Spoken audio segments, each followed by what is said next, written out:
The recycled air in Xylo's mining station tasted of metal dust and resignation. Kale had long since stopped noticing it, just as he'd stopped noticing the perpetual hum of machinery that permeated every corner of the asteroid belt outpost. 32 years old by Earth standard. Though he'd stopped counting birthdays after his 5th year on this industrial purgatory, Kale moved through the narrow corridors with the mechanical precision of someone who had become part of the station itself. His quarters, a cramped 8x10 module with just enough room for a cot, a small workbench, and the few possessions he hadn't discarded, were located in the eastern sector, far from the central hub where most of the crew gathered during off hours. He preferred it that way. After 12-hour shifts maintaining the drilling equipment that ceaselessly extracted precious minerals from the asteroid fragments, social interaction felt like an unnecessary expenditure of energy. Today had been particularly grueling. The primary extraction rig had experienced a calibration issue, requiring Kale to perform a spacewalk to manually adjust the external sensors. Outside, surrounded by the void and the glittering field of asteroids, he had felt that familiar paradoxical sensation, simultaneously insignificant yet somehow more alive than when inside the station's confines. Back in his quarters, Kale activated his small hydroponic unit, a technically unauthorized modification he'd built from salvage parts. Inside the clear container, 3 small plants struggled toward the artificial light. They were scraggly things, hardly beautiful by any standard, but they were alive, and sometimes that felt like enough of an achievement in this place. Maintenance Engineer K. 4227 reports status of Sector 12 repairs, the station's automated system announced through the intercom. Kale sighed. Even in his private space, the corporation maintained its presence. Sector 12 repairs completed. Primary extraction rig functioning at 94% efficiency. Secondary systems aligned. Acknowledged. Commander Thorne requests efficiency reports by 0600. Of course he did. Commander Thorne, with his cold eyes and corporate devotion, expected nothing less than total commitment to the extraction quotas. Xylo's station existed for one purpose only: to strip the asteroid belt of every valuable mineral and ship them back to the corporate planets where the wealthy enjoyed the fruits of this desolation. Kale was preparing his meager meal, a protein composite designed more for nutritional efficiency than taste, when the first tremors shook the station. He froze, recognizing the distinctive vibration pattern. Not a mechanical failure, not an asteroid impact. This was a cosmic storm, a rare but devastating phenomenon in this sector, where solar winds and magnetic field disturbances created turbulence capable of damaging even reinforced structures. The emergency alert blared moments later, its red light bathing Kale's quarters in a blood-like glow. All personnel, secure positions. Cosmic storm detected. Level 3 severity. Estimated duration, 4 hours. All external operations suspended. Kale had weathered cosmic storms before. They were violent but predictable. Following protocol, he secured his equipment, double-checked his emergency oxygen supply, and prepared for potential power fluctuations. The station would survive. It was built to withstand such events. But these moments always carried a primal edge of danger that cut through the numbing routine. The storm intensified over the next hour, rattling the station's framework with increasing force. Kale monitored the structural integrity readings on his personal device, noting with detached professionalism the strain on the outer hull sections. Nothing critical yet, but the storm was proving stronger than initial estimates. It was during a particularly violent surge that his communications device picked up something unexpected, a distress signal, faint and irregular, coming from somewhere in the asteroid field. The signature didn't match any of the station's beacons or the corporation's transport vessels. It was foreign, using an unfamiliar frequency pattern. Protocol was clear: report unusual signals immediately to command and take no independent action. Unknown vessels could be smugglers, pirates, or worse, representatives of competing corporations looking to sabotage operations or steal proprietary technology. Kale's finger hovered over the report button. Something about the signal's desperate, erratic pattern tugged at a long-dormant part of himself. Without fully understanding why, he copied the signal data to his personal device and cleared it from the main system. He told himself he would report it after analyzing it further, a technical truth that masked his inexplicable hesitation. The storm passed eventually, leaving a strange quiet in its wake. Cale waited until his scheduled maintenance rounds before discreetly directing his inspection pod toward the coordinates where he detected the signal. The corporation's tracking systems would show him performing standard debris assessment in the storm's aftermath, a routine procedure that wouldn't raise suspicions. As he navigated through the asteroid field, the signal grew stronger, guiding him toward a particularly dense cluster of rock formations. What he discovered there sent a chill through him that had nothing to do with the pod's cooling systems. A ship, or what remained of one, was wedged between two massive asteroids. It was unlike any vessel in the corporate registry. Smaller than standard transports, its hull featured unusual organic-looking curvatures and materials that seemed to absorb rather than reflect light.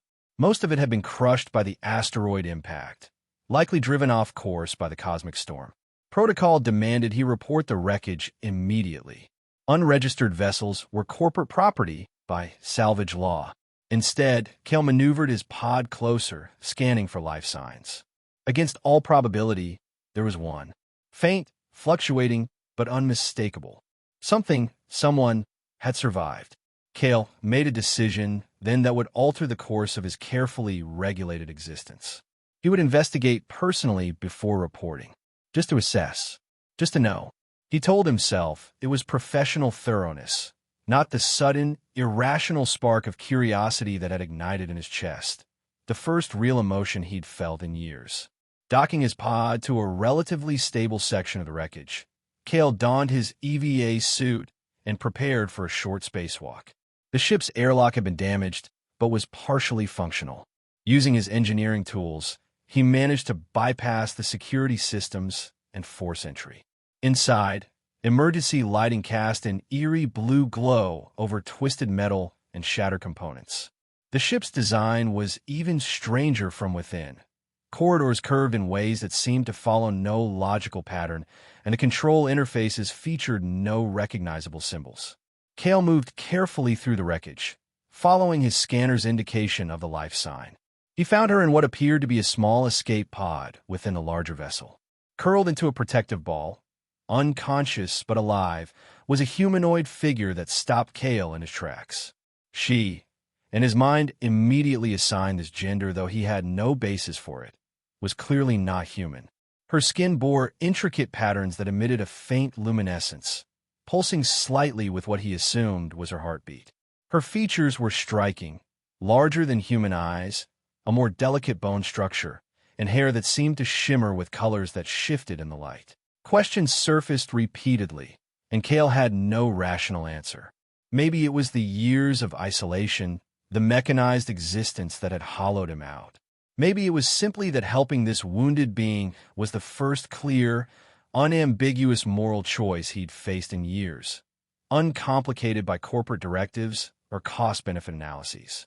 Cale docked his pod in the maintenance bay, heart pounding as he fabricated a story about collecting mineral samples from the storm debris, a reasonable explanation for his extended outing.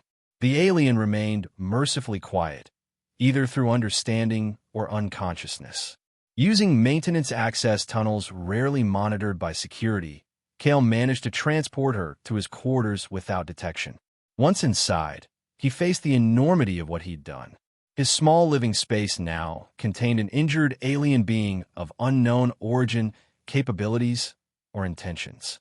He had violated at least 14 corporate regulations, any one of which could result in his termination, both from employment and potentially existence. Looking at her lying on his cot, those strange amber eyes following his movements, Cale felt something shift inside him. For the first time in years, he was fully present in his own life, making choices based on something other than routine and survival. He would hide her, he would heal her, and somehow, he would help her. Over the next several days, Cale established a precarious new routine. He continued his maintenance duties, carefully adjusting his schedule to maximize time in his quarters. He stole medical supplies in small amounts from different station locations to avoid patterns, and increased his food ration requests incrementally, citing metabolic adjustment problems, a common issue for long-term asteroid belt workers. The alien, whom he had begun to think of as Lyra after a constellation visible from his home planet, was recovering with surprising speed. Her wounds sealed themselves faster than human injuries would, though she remained weak and disoriented. Communication was their greatest challenge. She seemed to understand that Kale was helping her, but their attempts at language exchange were frustratingly slow. Kale created a rudimentary translation algorithm on his personal device, recording her vocalizations and attempting to establish pattern recognition. Progress was minimal at first, though they developed a system of gestures for basic needs: food, water, pain, danger. On the fifth day, a breakthrough occurred. Lyra had been watching with curiosity as Kale tended his small plants. When he finished, she gestured for him to move aside and approach the hydroponic unit. Placing her hands near but not touching the plants, she closed her eyes in concentration. To Kale's astonishment, the plants visibly strengthened, their stems straightening and leaves becoming more vibrant. Lyra turned to him with what appeared to be a smile, though her facial structure made human expressions imperfect comparisons. She pointed to the plants, then to herself, then made a flowing gesture with her hands. "You heal," Kale ventured. "You can heal living things?" She repeated the gesture, then pointed to the station walls and shook her head before pointing back to the plants and nodding. "Organic matter," Kale theorized. "You can influence living organisms, but not inorganic materials." This apparent ability fascinated Kale, but also heightened his anxiety about discovery. If Lyra possessed biological manipulation capabilities, corporate interest in her would be even more intense and potentially more dangerous for her. That night, while Lyra slept on Kale's cot, he had taken to sleeping on the floor. An alert on his device jolted him awake. A station-wide notice announced increased security protocols due to unusual energy signatures detected following the cosmic storm. Commander Thorne was authorizing additional scanner sweeps of all sectors, citing concerns about storm damage compromising sensitive systems. Kale knew better.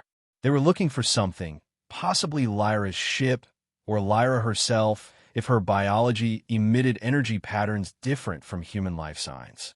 The noose was tightening. The next morning, Kale was summoned to Thorne's office, an unusual occurrence that sent cold dread through him. The commander's quarters were located in the premium section of the station, with actual windows overlooking the asteroid field. Thorne himself sat behind a desk of genuine manufactured wood, an extravagant display of wealth in a place where every cubic inch of transported material was calculated for maximum efficiency. "Engineer Kale," Thorne began without looking up from his display. "Your maintenance logs show you performed debris assessment immediately following the cosmic storm." "Yes, Commander. Standard protocol after Level 3 events." "Indeed." Thorne finally looked up, his gray eyes revealing nothing. "Did you observe anything unusual during your assessment? Debris that didn't match asteroid composition, energy readings outside normal parameters, any anomalies at all?" Kale kept his expression neutral through years of practice non-reaction to corporate questioning. "Nothing significant, Commander. Some unusual electromagnetic residue from the storm itself, but within documented parameters for this type of cosmic event." Thorne studied him for uncomfortable seconds. "We've detected an energy signature that doesn't match our database profiles. Initially, we thought it might be storm-related, but analysis suggests it could be technological in origin, possibly a damaged beacon or equipment from an unregistered vessel." "Salvage opportunity?" Kale suggested, hoping to appear appropriately corporate-minded. "Perhaps." Thorne's lips thinned in what might have been a smile. "Or perhaps a security concern. Unregistered vessels often carry unregistered cargo. Or passengers. The corporation takes territorial incursions very seriously." "Of course, Commander. I'll adjust my maintenance sweeps to scan for unusual signatures." "See that you do." Thorne returned his attention to his display in clear dismissal. And report anything immediately. The corporation rewards alertness, Engineer Kale. It also punishes oversight. The threat couldn't have been clearer. As Kale left Thorne's office, sweat cooling on his back, he knew time was running short. Sooner or later, the station's increasingly focused scans would detect Lyra's non-human biosignature in his quarters. He needed to accelerate their communication efforts and develop an escape plan, though the latter seemed nearly impossible. The only vessels capable of leaving the asteroid belt were corporate transports, all meticulously logged and secured. Returning to his quarters, he found Lyra examining his engineering tools with careful curiosity. When she saw him, she made a sound that had become familiar, a soft trilling note that seemed to express recognition or greeting. She had begun using it specifically for Kale, which gave him an irrational sense of warmth. Kale activated his translation algorithm and pointed to himself. "Kale," he said clearly. Then he pointed to her inquisitively. She understood the question. Making a series of sounds unlike any human language, she pointed to herself. The algorithm attempted to approximate the sounds into something Kale could pronounce, suggesting Lyra as the closest match, coincidentally aligning with the name he'd privately assigned her. Building on this success, Kale began an intensive session of basic vocabulary exchange. To his surprise, Lyra proved an extremely quick learner, seeming to grasp the structure of his language faster than he could make sense of hers. By the end of several hours, they had established a rudimentary word base covering essential concepts. "You, help me," Lyra said in halting, accented speech. "Why?" It was a profound question that Kale wasn't fully prepared to answer. "Because you needed help," he said simply, knowing the translation algorithm would convey the basic meaning, if not the nuance. Lyra studied him with those unsettling amber eyes. "Others like you would not help." Kale couldn't argue with her assessment. "No," he agreed. "They would not. They hunt my kind," she continued, surprising him with her rapidly improving language skills. "Take, study, kill." The statement chilled Kale. "Who hunts your kind?" "Humans." Lyra made a negative gesture. "Not humans. KRYL." She drew a symbol in the air, a sharp, angular pattern. "Empire. Warriors. They destroy my world. Hunt survivors. For this." She gestured to herself, specifically to the luminescent patterns on her skin. "For your abilities?" "A healing. Energy bond," she corrected. "Connect to living energy. Shape. Heal. Grow." She demonstrated by placing her hand near one of his plants again, causing it to visibly strengthen. "My people, gardeners of worlds. Carwyll want power, not growth. Take our gift, make weapon." The pieces began falling into place for Kale. Lyra wasn't just a random traveler caught in a cosmic storm. She was a refugee, fleeing genocide by a species he'd never heard of, one apparently interested in weaponizing her people's natural abilities. "The ship that crashed. You were running from these KRYL?" Lyra nodded. "Last surviving ship. Family group." Her expression conveyed profound grief even through alien features. "All gone now. Only me." The magnitude of her loss struck Kale deeply. This being had lost not just her family, but her entire civilization, and now found herself stranded in a place that would exploit her as readily as her pursuers would. "I'm sorry," he said inadequately. Lyra made a gesture he couldn't interpret. "You shelter me, feed me, heal me." She placed a hand near, but not touching his chest. "In my language, this makes you family now. Closest word in your language." She consulted the translation algorithm. "Husband." Kale felt heat rise to his face. "That's not. That word means something specific in our culture. A formal bond between life partners." Lyra tilted her head. "Yes. One who shelters, protects, joins life path. Husband." She seemed satisfied with the term, despite Kale's discomfort. Before he could correct her further, his device alerted him to an incoming station-wide announcement. Commander Thorne's voice filled the small room. "Attention, all personnel. Security scans have detected anomalous biological signatures in the eastern residential sector. All personnel are required to remain in quarters for room-by-room inspection. Any unauthorized life forms or contraband will result in immediate termination of employment and criminal prosecution. Inspections begin at 0800 hours tomorrow. Kale's blood ran cold. They were out of time. Through the night, Kale worked frantically on an escape plan, while Lyra watched with growing understanding of their danger. His quarters had once been near a secondary maintenance dock that had been decommissioned after budget cuts reduced the station's personnel. The dock still contained an older model escape pod, technically functional but removed from active inventory. Over the past years, Kale had secretly restored the pod during his off hours, motivated by a vague survival instinct rather than any concrete escape plan. It wasn't designed for long-distance travel, but it had functional life support and propulsion systems sufficient to reach the nearest transport hub. To access the old dock, they would need to navigate through rarely used maintenance tunnels, a route that would avoid most security checkpoints but still require timing to miss regular patrol scans. More challenging would be activating the dock's airlock and launching systems without triggering station alarms. As morning approached, Kale gathered essential supplies: emergency rations, medical supplies, his personal device with technical manuals and navigation data. Lyra watched him with solemn understanding, occasionally offering suggestions through their limited shared vocabulary. Security coming soon, she observed. Many dangers. Yes, Kale agreed grimly. But staying means certain capture. Lyra nodded, then surprised him by placing her hand on his engineering toolkit. I help. Ship systems. Similar patterns to my world. Energy flows. I feel them. Kale wasn't entirely sure what she meant, but any advantage was welcome at this point.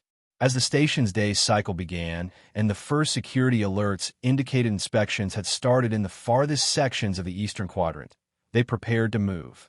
The maintenance tunnels were narrow, dusty passages used primarily for accessing critical infrastructure between the station's habitable sections. Kale had memorized the patrol patterns years ago, more from boredom than any planned insurrection. Now that knowledge might save them. Guiding Lyra through the dimly lit passages, Kale was acutely aware of how alien she appeared in the harsh utility lighting. Her luminescent skin patterns would make her immediately identifiable as non-human to anyone they encountered. They progressed cautiously, pausing at junction points to verify clear paths ahead. They had covered approximately half the distance to the abandoned dock when Kale's device picked up an alert. Security patrols had been doubled, with teams now entering the maintenance tunnels. Commander Thorne had authorized full-spectrum scans, which would detect Lyra's unique biosignature even through bulkheads. They know, Kale whispered, showing Lyra the alert. They've tracked your energy signature. Lyra's expression tightened. How far to ship? 7 more sections, then down 2 levels. She considered this. Too slow with hiding. Need diversion. Before Kale could respond, Lyra placed her hands on a nearby conduit junction, one of the station's bioregenerative air filtration systems that used engineered algae to supplement oxygen recycling. Closing her eyes in concentration, her skin patterns brightened noticeably. The filtration system began to pulse with the same luminescence, spreading outward along the connected systems.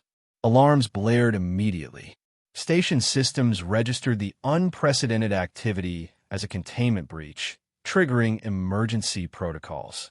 Security personnel would be redirected to contain what the systems would identify as a potentially catastrophic biological contamination. What did you do? Kale asked, amazed and terrified. Accelerated growth cycle, Lyra explained, already moving forward. Harmless, but reads as danger to your systems. Temporary diversion. They moved more quickly now, taking advantage of the confusion. Maintenance crews and security would be focused on the apparent biological outbreak, spreading through the eastern quadrant's ventilation systems. The station's automated announcements confirmed this, ordering all personnel to central sectors for safety. They reached the abandoned dock without encountering opposition. The airlock door was sealed with years of disuse, But Kale's engineering tools made short work of the manual override. Inside, the small chamber held his secret project, the refurbished escape pod, an older model with minimal comforts but functional systems. Kale immediately began the activation sequence while Lyra examined the pod with obvious technical interest. The power systems responded sluggishly after their long dormancy, but gradually the essential systems came online. Life support functional. Navigation limited but operational. Propulsion at 60% capacity. Not ideal, but sufficient. Kale worked as he spoke, fingers flying over the controls with practiced precision. The real challenge will be exiting without being targeted by the station's defense systems. Lyra placed her hand on the pod's bioelectronic interface, a semi-organic navigation system common in older models before fully synthetic systems became standard. Her skin patterns synchronized with the pulsing lights of the interface. "I can mask us," she said with certainty. "Make ship look like debris." Energy, signature confusion. Kale didn't fully understand the mechanism she was describing, but they had no better options. As the station's security systems recovered from the biohazard diversion, their window for escape was closing rapidly. The final launch preparations were interrupted by the dock's door sliding open. Commander Thorne stood in the entrance, a security pulse weapon aimed steadily at them. Behind him, two security officers maintained position in the corridor. "Engineer Kale," Thorne said with cold professionalism. "Corporate intelligence suggested you might attempt something like this. Unauthorized salvage is a serious offense, but harboring a non-registered extraterrestrial entity? That's a capital violation." Kale positioned himself between Thorne and Lyra. "She's a refugee, not a resource. A sentient being with rights." Thorne's laugh held no humor. "Rights? In corporate space? How charmingly archaic." His attention shifted to Lyra. "Your biological abilities have already demonstrated remarkable potential. The corporation will be most interested in studying them. Cooperate, and your existence will be comfortable. Resist, and it will not." "You would cage me," Lyra said clearly, surprising Thorne with her command of human language. "Study me. Take my energy bond to make weapons. Kill worlds like KRYLL do." Thorne's expression hardened. "The corporation doesn't explain itself to resources. And you, Engineer Kale, have outlived your utility." He raised his weapon. Several things happened simultaneously. Lyra lunged forward with unexpected speed, placing her hand on the dock's control interface. The lights throughout the chamber flickered chaotically as energy surged through the systems. Thorne fired his weapon, but the energy pulse dissipated harmlessly against a field of luminescence that briefly surrounded Kale. Advantage of the moment of confusion, Kale tackled Thorne while the security officers struggled with malfunctioning equipment. The commander was stronger than his administrative position suggested, fighting with the efficiency of corporate combat training. They grappled briefly before Kale managed to disarm him, sending the pulse weapon skittering across the floor. "Kale," Lyra called from the pod's entrance. "Now!" Breaking away from Thorne, Kale sprinted for the escape pod. Behind him, he heard Thorne shouting commands into his communication device, calling for reinforcements and defense system activation.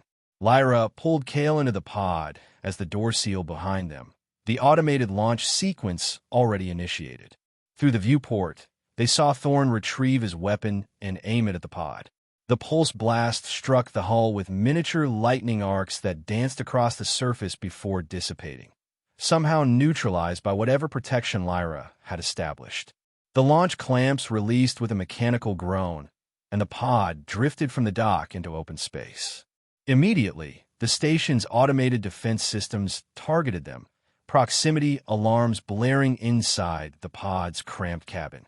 "They will fire," Kale warned, working the manual controls to gain distance. Standard procedure for unauthorized launches. Lyra placed both hands on the bioelectronic interface, her entire body now radiating the luminescent patterns. "Trust me," she said simply. The pod's external appearance seemed to shimmer and distort from Kale's perspective through the viewport. On the station's tracking systems, he imagined their signature would be fragmenting, becoming indistinguishable from the surrounding asteroid debris. The defense turrets fired, but their targeting systems failed to maintain lock. Energy blasts dispersed harmlessly into space as the pod accelerated away from the station, quickly reaching the minimum safe distance where pursuit would be deemed too costly for a single escape pod. Only when Xylo's station had diminished to a distant structure against the star field did Kale allow himself to exhale fully. They had escaped, an outcome that had seemed impossible just days ago. The question of where to go next loomed large, but for this moment, the simple fact of freedom was enough. Lyra released the interface, visibly drained from the effort. "Safe now," she murmured, slumping against the pod's bulkhead. For short time, Kale checked the navigation systems. "We have enough life support and propulsion for approximately 3 weeks at minimal consumption rates. The nearest transport hub is 11 days away, but it's corporate-controlled. We'd be identified immediately." Lyra nodded weakly. "KRYLL will come too. Ship crash. They will investigate. Find Xylos. Find us." The danger wasn't over. It had only changed form. They were fugitives now, hunted by both corporate forces and apparently these KRYLL that Lyra feared so deeply. As Kale contemplated their limited options, the pod's long-range scanner detected an anomalous signal, faint and irregular, using frequencies outside standard corporate channels. Lyra straightened, suddenly alert. "That pattern," she said, moving closer to the scanner display. "My people. Emergency beacon." Her amber eyes widened. "Others survived." Kale adjusted the scanner parameters, trying to isolate the signal's origin. "It's coming from a star cluster at the edge of this sector, far beyond this pod's range under normal circumstances. Can redirect power," Lyra suggested. "Minimal life support. Extend range." It was a desperate gamble. Reducing life support to bare minimum levels would make the journey extremely uncomfortable and potentially dangerous. They would be operating with almost no safety margin for 3 weeks of travel. But the alternative, drifting aimlessly until captured or their supplies ran out, offered no hope at all. "We'll need to conserve everything," Kale explained as he began reconfiguring the pod systems. "Minimal movement, reduced temperature, ration water, and nutrition. It will be difficult." Lyra's expression conveyed determination through her alien features. "Survival often is." She helped Kale with the adjustments, her intuitive understanding of energy systems proving invaluable. As the pod's course was set toward the distant signal, they settled into the confined space that would be their home for the coming weeks. The vastness of space stretched around them, beautiful and terrifying in its emptiness. They were tiny and vulnerable against that infinite backdrop, yet somehow not alone. During the journey, conservation necessitated close physical proximity. They slept in shifts, sharing the pod's single acceleration couch. They rationed their supplies with meticulous care, finding unexpected compatibility in Lyra's biology with certain elements of Kale's provisions. More significant was the deepening of their communication. With nothing but time and proximity, they developed a more sophisticated language exchange. Kale learned key phrases in Lyra's native tongue, complex sounds that his human vocal apparatus could only approximate. Lyra's facility with his language grew remarkably, though her syntax remained distinctive. She told him of her world, a planet of vast forests and shallow seas, where her people had developed in symbiosis with the ecosystem, their energy bonding capabilities evolving as a means to heal and nurture their environment. Their civilization had advanced along entirely different lines than humanity's, focusing on biological technologies rather than mechanical ones. The KRYLL had come unexpectedly, a spacefaring empire with aggressive expansion goals. They coveted the energy bonding ability for weapons applications. The capacity to manipulate living energy could be perverted to drain life force or create biological weapons of devastating potential. The invasion had been swift and methodical, with only a few ships of refugees escaping the planetary genocide.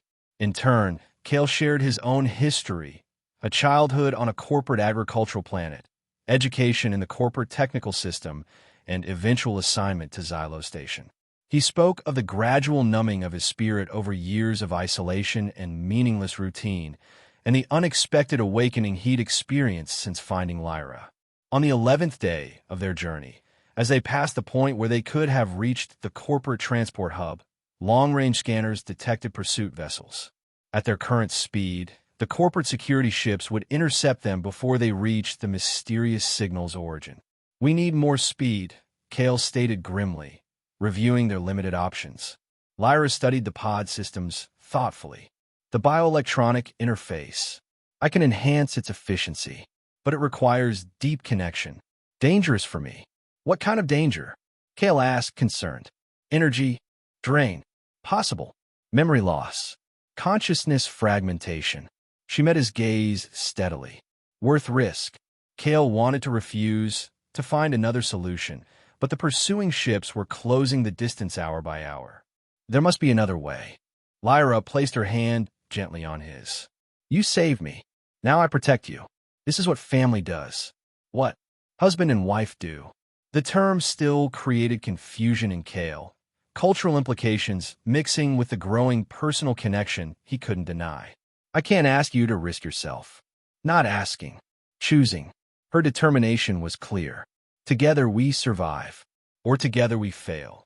With reluctance, Kale helped prepare the interface for Lyra's attempt. She positioned herself at the primary control node, placing both hands on the semi-organic material. Her skin patterns began to pulse rapidly, synchronizing with the pod systems. The effect was immediate and dramatic.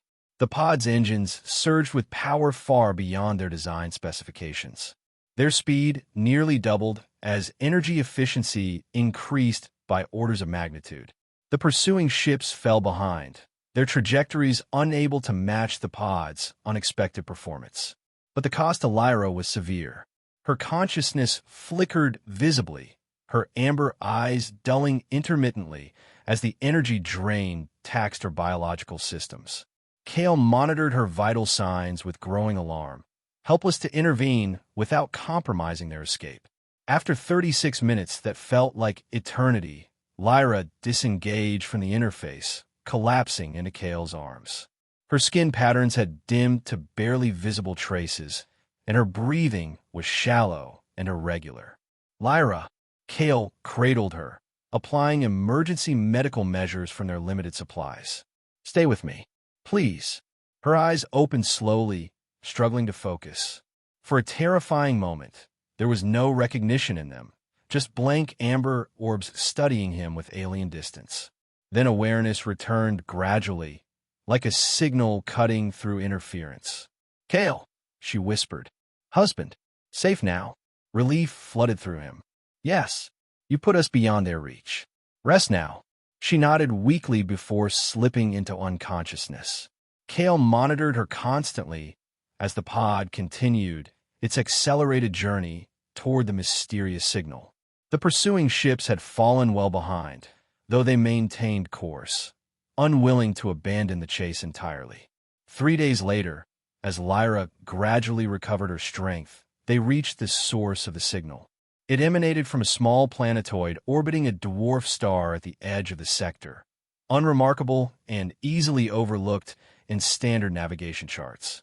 As they approached closer, the signal modulated, becoming more complex and clearly communicative. Lyra listened intently to the patterns, her expression brightening. "My people," she confirmed. "Hidden colony. Survivors." The pod scanners detected a settlement built within a massive crater on the planetoid's surface, shielded from casual observation by natural formations and what appeared to be advanced camouflage technology. As they entered orbit, a transmission reached them in Lyra's native language. She responded with evident emotion, explaining their situation in rapid, musical phrases. A landing vector was transmitted to their navigation system, guiding them to a concealed dock within the crater's edge. As they made their final approach, Kale experienced a sudden anxiety. He had committed fully to helping Lyra escape and reach safety. That goal was now within reach. But what place would there be for him, a human, among her people? Would they welcome the man who had helped one of their own, or view him with suspicion as a representative of the species whose corporate greed mirrored KRYLL aggression. Lyra sensed his disquiet. Troubled thoughts, she observed. Fear. Uncertainty, Kale admitted. Your people have suffered greatly. They may not welcome a human among them. Lyra took his hand, the gesture now familiar and comforting. You are not just human to them. You're my husband, my family bond. You gave shelter when I had none, food when I hungered, protection when I was hunted. Her amber eyes held his gaze intently. Among my people, such bonds are sacred, transcend birth kind. The pod settled gently onto the landing platform. Through the viewport, they could see figures approaching, beings similar to Lyra, with varied patterns of luminescence across their skin. Their movements conveyed both caution and hope. What happens now? Kale asked quietly. Lyra smiled, a gesture she had adopted from him but made uniquely her own. Now we begin. Find place among my people. Perhaps later, find way to help others like you who wish escape corporate worlds. Build new life. She prepared to open the pod's hatch. Future uncertain, but together.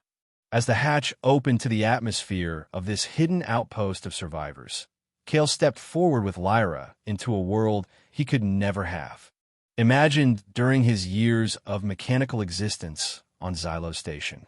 The future held countless unknowns and likely many dangers: corporate pursuers, the threat of the KRYLL, the challenges of building a life among an alien culture. Yet for the first time since childhood, Kale felt something that had been missing for too long: hope. Not just for survival, but for a life of meaning and connection. The corporate employee designation K, 4227, was gone forever. In its place stood simply Kale, the man who had found his humanity by helping an alien, and who was now called husband by a being from across the stars. Together, they walked toward the waiting survivors and whatever future awaited them among the stars.